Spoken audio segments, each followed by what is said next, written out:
Tim Hotman Paris 911 turun tangan mengawal kasus pembunuhan di Batam yang merenggut nyawa Dwi Putri Apriliandini, 25. Calon Lady Companion, LC, di Batam ini meninggal dunia di perumahan Jodoh Permai Blok D nomor 28 RT 006 RW 001, Kelurahan Sungai Jodoh, Kecamatan Batu Ampar, Kota Batam, Provinsi Kepulauan Riau, Kepri, Jumat, 28 November 2025. Polisi telah menetapkan 4 tersangka dalam kasus ini.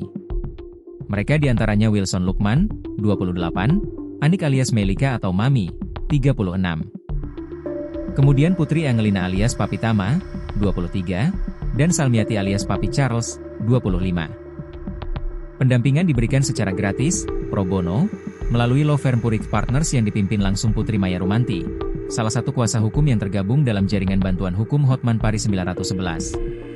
Tim tersebut menyatakan siap mengawal kasus ini hingga tuntas dan memastikan proses hukum berjalan maksimal. Putri Maya Rumanti menegaskan timnya telah resmi menjadi kuasa hukum keluarga Dwi Putri Apriliandini. Pihaknya kini sedang menyiapkan seluruh berkas yang diperlukan sebelum bertolak langsung ke Batam. Tim Hotman Paris 911 memberikan bantuan hukum gratis, pro bono, melalui kuasa hukum Putri Maya Rumanti, SH, MH dan Law Firm Purik Partners untuk keluarga korban Dwi Putri Apriliandini di Batam, ujar Putri kepada tribunbatam.id, Kamis, 4 Desember 2025. Fokus mereka saat ini mengawal para pelaku dijerat pasal berat, serta memastikan keadilan bagi keluarga. Di mana atensi ini diberikan karena kebrutalan kasus dan prinsip perjuangan keadilan bagi kelompok rentan.